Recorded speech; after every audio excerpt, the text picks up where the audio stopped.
নামটা প্রথমে লিখবা। শিরোনাম লেখার পরে দেখো এখানে আমরা বর্ণনায় যাব। আমাদের বিদ্যালয়ের পাঠাগারটি জ্ঞান অর্জনের জন্য একটি প্রাণকেন্দ্র। পাঠাগার আসলেই জ্ঞান অর্জনের জন্য একটি প্রাণকেন্দ্র এবং সুন্দর জায়গা। কারা কারা পাঠাগার পছন্দ করো অবশ্যই ভিডিওটি কমেন্ট সেকশনে জানিয়ে দিতে পারো। পাঠাগারের মূল কক্ষটি প্রশস্ত ও সুশৃঙ্খল হতে হবে। এখানে বিভিন্ন বিষয়ে শত শত বই রয়েছে আমাদের পাঠাগারে। পাঠাগারে ঢোকার সাথে সাথেই চোখে পড়ে সাজানো গোছানো বইয়ের তাকগুলো। বইগুলো বিষয়ভিত্তিক শ্রেণীবদ্ধ করা হয়েছে, যেমন বিজ্ঞান, সাহিত্য, ইতিহাস, ভূগোল এবং জীবনী ইত্যাদি। পাঠাগারের প্রত্যেকটি বই শিক্ষার্থীদের জন্য অত্যন্ত গুরুত্বপূর্ণ ও সহায়ক। পাঠাগারে পড়াশোনার জন্য আরামদায়ক আসন এবং টেবিলের ব্যবস্থা রয়েছে। প্রতিটি টেবিলে একটি ল্যাম্প রয়েছে যা পড়াশোনার সময় যথাযথ আলোর ব্যবস্থা করে। পাঠাগারের এক কোণে ছোট্ট ছোট্ট কম্পিউটার রয়েছে, মানে ছোট ছোট কম্পিউটার রয়েছে যেগুলো শিক্ষার্থীদের ইন্টারনেট সুবিধা দেয়। এছাড়া নিরিবিলি পরিবেশে শিক্ষার্থীরা নিজেদের পড়াশোনায় মনোনিবেশ করতে পারে। পাঠাগারের একদিকে একটি পড়ার ঘর রয়েছে, যেখানে শিক্ষার্থীরা দলগতভাবে পড়াশোনা করতে পারে। এখানে নিয়মিত বই আসে এবং পাঠাগারিক আমাদের সাহায্য করেন প্রয়োজনীয় বই খুঁজে পেতে। পাঠাগারিক হচ্ছে যিনি লাইব্রেরিয়ান, হ্যাঁ, উনি। পাঠাগারে নিয়মিতভাবে পাঠচক্র এবং বই আলোচনা সভা অনুষ্ঠিত হয়, যা শিক্ষার্থীদের পাঠ্যাভ্যাস গড়ে তুলতে সহায়ক। পাঠাগারে একটি বিশেষ কোণ রয়েছে যেখানে ছোটদের জন্য রঙিন ছবি, গল্পের বই রাখা হয়েছে। এই কোণটি ছোট শিক্ষার্থীদের মধ্যে বই পড়ার প্রতি আগ্রহ সৃষ্টি করে। পাঠাগারের চারপাশে সুন্দর সাজসজ্জা এবং প্রয়োজনীয় তথ্যসমূহ টাঙিয়ে রাখা হয়েছে, যা পাঠাগারকে আরও আকর্ষণীয় করে তুলেছে। আমাদের বিদ্যালয়ের পাঠাগারটি শিক্ষার্থীদের মধ্যে পাঠ্যাভ্যাস গড়ে তুলতে বিশেষ ভূমিকা পালন করে। এটি আমাদের বিদ্যালয়ের অন্যতম সেরা সুবিধা, যা শিক্ষার্থীদের জ্ঞান অর্জনে অনুপ্রাণিত করে এবং তাদের শিক্ষা জীবনকে সমৃদ্ধ করে তোলে। এই রচনার দেখো, রচনাটি যদি একটু তোমরা দেখো, এই যে, ওকে, আচ্ছা। এখন দেখো রচনাটি কেন বিবরণমূলক বা বিশ্লেষণমূলক বা তথ্য নির্ভর বা কল্পনা নির্ভর, মানে তুমি যেটা লিখবা এটা যুক্তি দিতে হবে। রচনার ধরন ও যুক্তি। এই রচনাটি কেন বিবরণমূলক সেটা আমরা এখানে যুক্তি দিব। দেখো, এই রচনাটি একটি বিবরণমূলক লেখা কারণ এখানে বিদ্যালয়ের পাঠাগারের স্থাপনা, বিভিন্ন সুবিধা ও পরিবেশ সম্পর্কে বিশদ বিবরণ দেওয়া হয়েছে। পাঠাগারের বিভিন্ন দিকের বর্ণনা দিয়ে শিক্ষার্থীদের মধ্যে এর গুরুত্ব ও প্রয়োজনীয়তা তুলে ধরা হয়েছে, তাই এটি বিবরণমূলক রচনা। ওকে, আশা করি তোমরা বুঝতে পেরেছো। আচ্ছা, আমরা যদি কাজ গ দেখি, তোমার লেখা উপরের রচনার ভিত্তিতে এককভাবে নিজের কাজগুলো করো। দুটি বাক্যের উদ্দেশ্য, বিধেয়, উদ্দেশ্যের প্রসারক ও বিধেয়ের প্রসারক চিহ্নিত করতে হবে। যে কোনো 10টি শব্দ অভিধানের বর্ণানুক্রমে সাজাইতে হবে। এইগুলো কিন্তু পড়ানো হয়েছে আমাদের শিক্ষার্থীদের। আর প্রিয় শিক্ষার্থীরা, তোমরা কিন্তু আসলে ভিডিওগুলো অনেকেই দেখছো কিন্তু সবাই কিন্তু সাবস্ক্রাইব করতেছো না। তোমাদের কাছে আবারও রিকোয়েস্ট করবো, তোমরা অবশ্যই চ্যানেলটিকে সাবস্ক্রাইব করে বেল বাটনে ক্লিক করে রাখবে। দেখো, কাজ গতে বাক্য বিশ্লেষণ ও শব্দ সাজানো। বাক্য বিশ্লেষণ আমরা একটু এখানে যদি দেখে আসি, এই যে এখানে বাক্য বিশ্লেষণ করতে হবে, বাক্য বিশ্লেষণের উদ্দেশ্য, বিধেয়, এগুলা বের করতে হবে। ঠিক আছে, আমরা সেটি দেখি।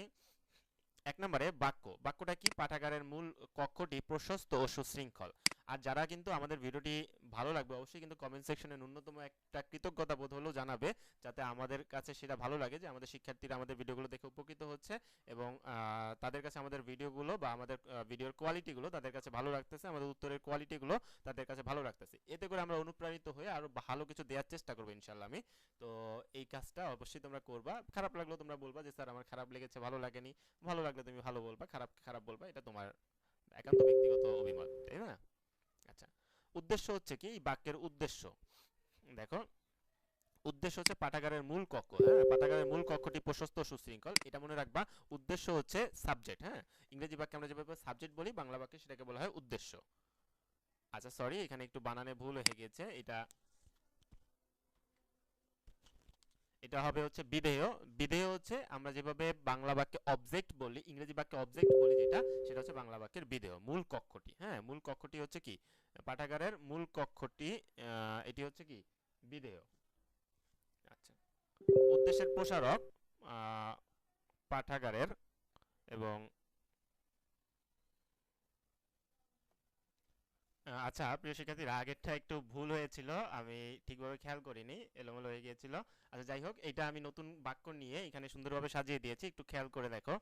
পাঠাগারে পড়াশোনার জন্য আরামদায়ক আসন এবং টেবিলের ব্যবস্থা রয়েছে। উদ্দেশ্য কিন্তু সাবজেক্ট, এখানে উদ্দেশ্য হচ্ছে এই যে পাঠাগারটা হচ্ছে উদ্দেশ্য, ঠিক আছে। আর বিধেয় হচ্ছে ক্রিয়াপদটা হচ্ছে বিধেয়। দেখো এখানে অবজেক্ট এবং ক্রিয়াপদটা হচ্ছে বিধেয়। এখানে দেখো ব্যবস্থা রয়েছে, এটা হচ্ছে বিধেয়।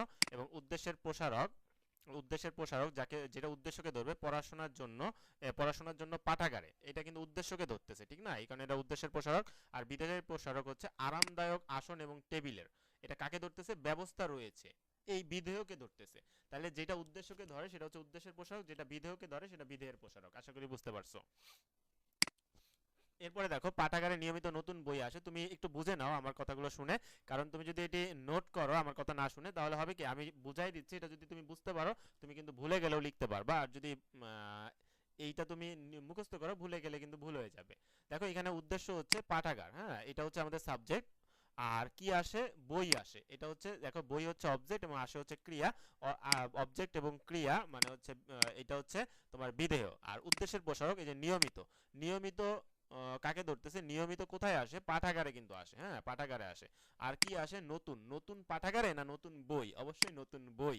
যেহেতু নতুনটা বইকে ধরতেছে সেহেতু এটা বিধেয়ের প্রসারক। আর নিয়মিত পাঠাগারে, এটা নিয়মিত পাঠাগারকে ধরতেছে, তাহলে এটা উদ্দেশ্যের প্রসারক। আশা করি বুঝতে পারছো। আচ্ছা, আগের ভুলের জন্য দুঃখিত। প্রিয় মিষ্টি শিক্ষার্থীরা, আশা করব অবশ্যই তোমরা চ্যানেলটিকে অলরেডি সাবস্ক্রাইব করে ফেলেছো। যারা সাবস্ক্রাইব করনি অবশ্যই এক্ষুনি করে দাও, ওকে। তারপরে দেখো দ্বিতীয় টাস্কটি দিয়েছে, যে কোনো 10টি শব্দ অভিধানের বর্ণানুক্রমে সাজাও। আমরা যদি একটু দেখি, 10টি শব্দ অভিধানের বর্ণানুক্রমে সাজানো হয়েছে। দেখো, আরামদায়ক, আসন, ইতিহাস, উপকরণ, কম্পিউটার, দলগতভাবে, নিয়মিত, পাঠাগার, তারপর হচ্ছে পড়াশোনা, প্রধান, এগুলা কিন্তু সব বর্ণের অনুক্রমে সাজানো হয়েছে। দেখো স্বরে আ, তারপর স্বরে আ, এখানে দেখো স্বরে আ, তারপরে এই যে র, তারপরে দন্ত স, এইভাবে আছে। রস্বই, তারপর কিন্তু রস্বইটা আসছে, তারপর রস্যও আসছে, তারপর ক, তারপরে দ, ন, তারপরে প। হ্যাঁ, এগুলো কিন্তু একটা অক্ষরের পর আরেকটা। তারপরে দেখো প এর পরে কিন্তু ঠ, তারপরে ঢয় শূন্য র, এই কারণে এটা আগে আসছে, এটা পরে আসছে। তারপরে প্রধান, এটা কিন্তু যেহেতু র ফলা আছে, এটা লাস্টে আসছে। বা এখানে আমরা আরেকটা শব্দ অ্যাড করতে পারি। আচ্ছা দেখো, আমি আরেকটু চেঞ্জ করে দিয়েছি। এখানে দেখো একদম অক্ষর অক্ষর সাজিয়ে দিয়েছি। আরামদায়ক, আসন, ইতিহাস, রস্বই, রস্য, ক, দ, তারপর হচ্ছে তোমাদের এই যে ন, তারপরে প, তারপরে ব, তারপরে ভ, এইভাবে দিয়েছি, ঠিক আছে। এই যে তোমাদের উত্তরটি কিন্তু শেষ হয়ে গেল, ওকে। তাহলে চ্যানেলটিকে সাবস্ক্রাইব করো। আজকের মতো কিন্তু আমাদের এখানেই শেষ। আর তোমরা ফেসবুক গ্রুপ এবং চ্যানেলে যুক্ত হয়ে যাও ভিডিও ডেসক্রিপশন বক্স থেকে। আল্লাহ হাফেজ, সকলে ভালো থাকবে, সকলে সুন্দর একটি পরীক্ষা কামনা করে এখানে বিদায় নিচ্ছি, টাটা।